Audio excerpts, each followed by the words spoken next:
One quiet decision at a dusty farm auction would follow Thomas Hale for the rest of his life, though the men laughing that morning had no way of knowing it.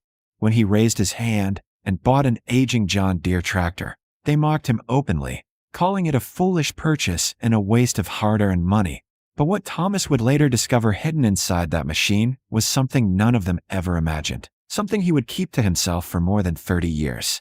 The morning of May 3, 1987, began cold in Adair County, Missouri, with a steady wind pushing across the gravel lot of a farm auction held just outside the small town of Kirksville. Pickup trucks lined the edge of the field, their doors slamming as farmers stepped out and walked toward rows of equipment arranged in long, uneven lines. Thomas Hale stood near the back of the crowd with his hands tucked into the pockets of his worn brown jacket. He was 41 years old, tall and quiet, the kind of man people often overlooked until he spoke. His farm sat 15 miles outside town, 420 acres of corn and soybeans that had been in his family since the early 1950s when his father, Robert Hale, bought the land after returning home from military service. Thomas had grown up working those fields, first riding beside his father on tractors, later learning how to repair engines, change hydraulic lines, and weld broken frames, because on a farm there was rarely money to replace things that could still be fixed. When Robert died in 1981, Thomas inherited the land along with the responsibility of keeping it running. And though many farmers during those years tried to expand by borrowing money to buy more acreage and newer machines, Thomas had chosen a different path. He believed farms survived by staying careful, not by chasing growth that depended on debt. By 1987, his equipment was older but reliable, and he had come to the auction mostly out of habit and curiosity rather than any real intention to buy something. The auction itself belonged to the estate of a farmer named Leonard Whitaker, a man who had once been known across the county for operating nearly 1,000 acres, but had struggled badly when interest rates rose and crop prices dropped in the mid-1980s. After several difficult seasons, Whitaker was forced to sell much of his land and machinery to pay what he owed, and now the rest of it was being auctioned off piece by piece. The auctioneer's voice carried through the wind as he moved quickly from one item to the next, selling wagons, plows, grain drills, and fuel tanks while a crowd of farmers raised numbered cards to place bids. Thomas watched quietly without participating. He knew most of the men standing around him. Farming communities were small, and faces repeated themselves at auctions, co-ops, and equipment dealers year after year. A few nodded in greeting when they saw him, though conversation stayed brief because everyone was watching the bidding. After nearly an hour, the auctioneer stepped toward a tractor parked slightly apart from the others, its faded green paint dulled by years of sun and dust. It was a John Deere 4640, built sometime in the early 1980s, once a powerful machine, but now clearly worn from heavy use. The rear tires showed deep cracks along the sidewalls, and the metal around the hood carried scratches that suggested hard seasons pulling tillage equipment through stubborn ground. The auctioneer tapped the microphone and called for attention.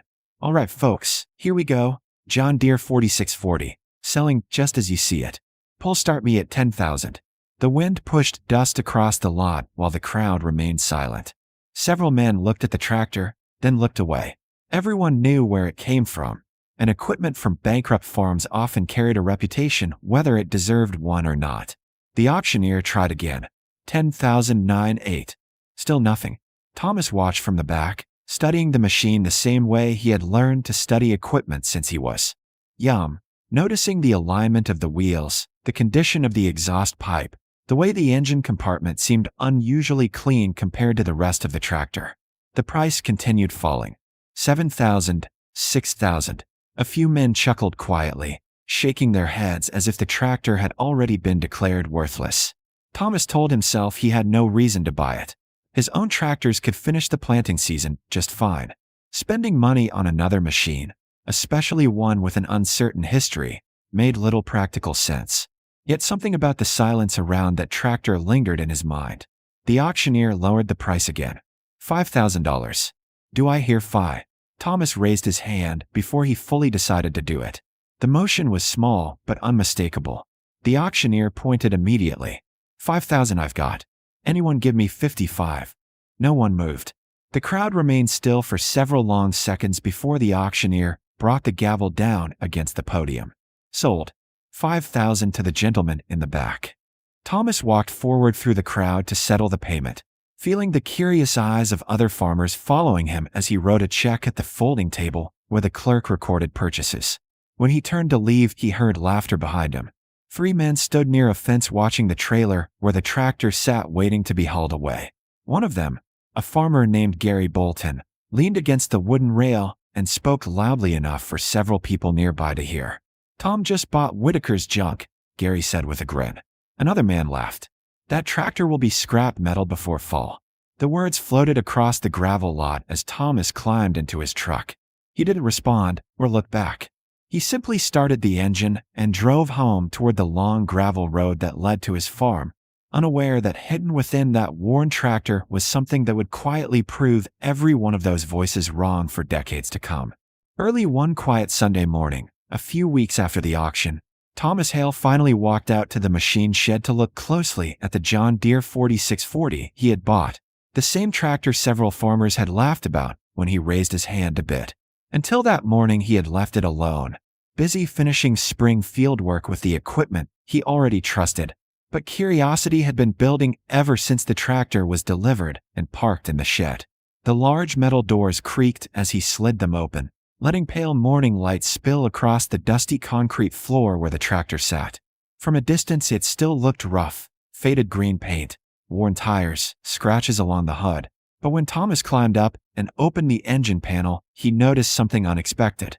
The engine didn't look as worn as he had assumed. In fact, several parts looked unusually clean. He checked the oil first, pulling the dipstick and wiping it with a rag before sliding it back in. The oil wasn't thick or dirty.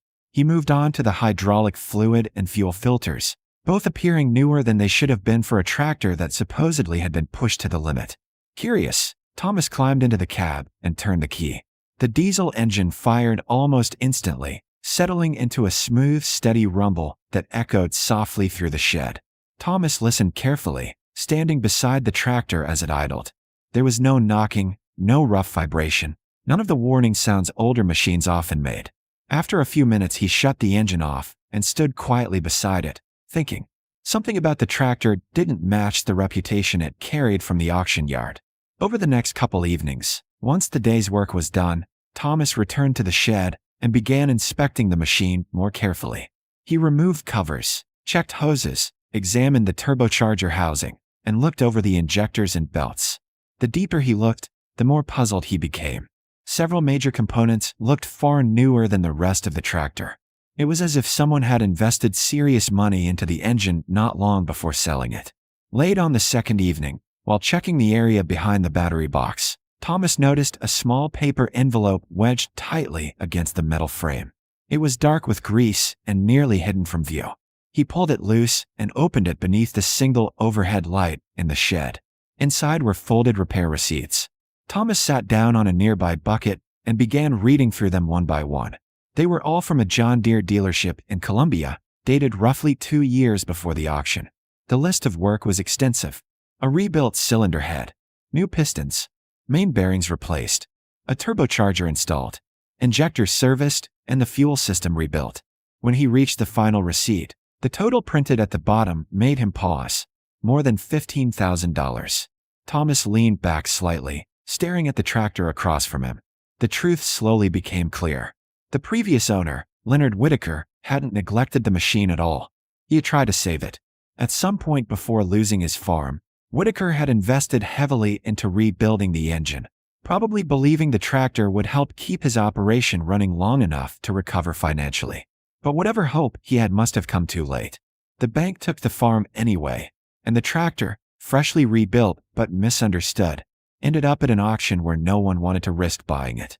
Thomas folded the receipts carefully and slid them back into the envelope. For a moment, he considered telling someone what he had discovered, maybe the men who had laughed at him that morning. But the thought passed quickly. There was no need to explain anything.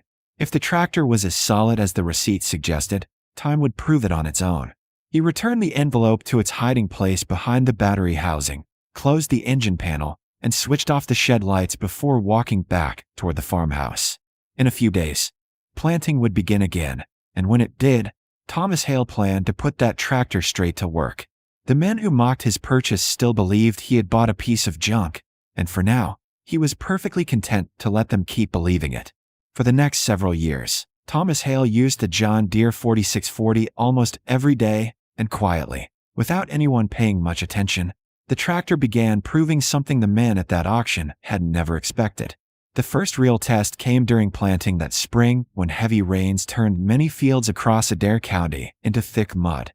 Several farmers struggled to finish planting on time, their tractors spinning and stalling in the wet soil. But Thomas hooked the 4640 to his 12-row planter and worked steadily through the fields. The machine never faltered. At the local co-op a few weeks later, Gary Bolton noticed Thomas fueling the tractor and laughed. "That old Whitaker tractor still running?" he asked. Thomas simply nodded. "Still running." Gary shook his head and smiled as if it were only a matter of time. But time kept passing. Summer came and went, harvest followed, and the tractor worked through it all without a single serious failure. Years turned into decades the way they often do on a farm, one planting season after another, repairs in winter, harvest in fall, and the 4640 became Thomas's primary tractor. He maintained it carefully, changing oil, replacing filters, greasing fittings exactly the way his father had taught him. Occasionally parts wore out, as they always do on working machines, but the engine Leonard Whitaker had rebuilt, never failed. By the late 1990s, the tractor had thousands of hours on it, its paint fading further each year while the seat cushions slowly tore along the seams. Some of the men who had laughed at the purchase had long since sold their farms or moved away, but the tractor remained in Thomas's shed, ready every morning. Nearly 30 years after the auction, when Thomas finally decided to retire and sell the farm to a younger farmer named Caleb Turner, the old John Deere had logged more than 18,000 hours of work. On the afternoon Caleb came to take possession of the property, he walked slowly around the tractor and asked the same question others had asked many times before. "Does it still run?" Thomas climbed into the cab and turned the key. The engine started instantly, settling into that same steady rumble he had first heard decades earlier. Caleb listened with surprise. "Sounds better than tractors half its age," he said. Thomas shut the engine down and stepped back to the ground. Before leaving the farm for the last time, he paused beside the machine and said quietly, "There's an envelope behind the battery box. You might want to keep it." Later that evening, Caleb found the receipts and realized what had really been hidden inside the tractor all those years. Thomas Hale had known from the beginning that the machine everyone mocked was far from junk, but he had never bothered telling anyone. The tractor had already done the talking for him.